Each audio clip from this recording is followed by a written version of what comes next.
ரொம்பவுமே உலகம் முழுவதும் பிரசித்தி பெற்றது உங்க எல்லாருக்குமே தெரியும். 18 நாள் பாரத போரை அடிப்படையாக வைத்து தான் இந்த 18 நாள் திருவிழா இங்கே நடந்துகிட்டு இருக்கு கூவாகம் கிராமத்தில்.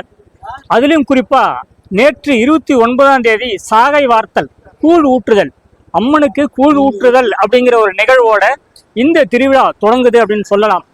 ஆனாலும் கூட இன்னைக்கு 30ஆம் தேதி இந்த பந்தலடி அப்படிங்கிற இடத்துல நடக்கிற நிகழ்வு தான் இந்த திருவிழாவுக்கான கால்கோல் அப்படின்னு சொல்லலாம். ஏன்னா இங்கதான் காப்பு கட்டுதல், அந்த திருவிழாவுக்கான காப்பு கட்டுதல் என்ற நிகழ்வு இங்க நடக்குது. குறிப்பா பாத்தீங்கன்னாக்கா தமிழ்நாட்டில் இருக்கக்கூடிய ஏன் உலகத்தில் இருக்கக்கூடிய சமூகங்களுக்கு சமூக ஒற்றுமைக்கு ஒரு எடுத்துக்காட்டா இருக்கிறது இந்த கூவாகம் கிராமமும் இந்த திருவிழாவும். ஆமாங்க, இங்கதான் சமூகத்தில் மிகவும் பிற்படுத்தப்பட்ட மக்களும் மிகவும் தாழ்த்தப்பட்ட மக்களும் ஒன்றாக இணைந்து இந்த திருவிழாவை மிக சிறப்பா 18 நாள் கொண்டாடிட்டு இருக்கிறாங்க. அதிலும் குறிப்பா இன்னைக்கு இந்த கூனத்தம் இந்த பந்தல் நிகழ்வுல 2 திருமணங்கள் நடக்குது. ஒன்று ஊர் தரப்புலையும் இன்னொன்று பட்டியலின மக்கள் சார்பிலையும் 2 திருமணங்கள் இந்த இடத்துல நடக்குது.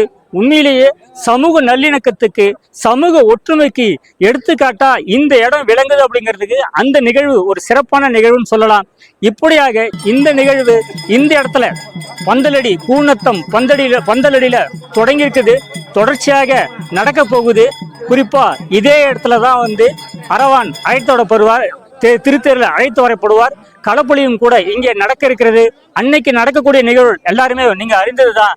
தாலி கட்டின எல்லாருமே இங்க அந்த தாலியை அகற்றுவாங்க, கைவிரலாம் அகற்றுவாங்க. ஒரு சோகமான ஒரு இடமா இந்த பந்தலடி அன்றைய தினம் காட்சியளிக்க இருக்கிறது.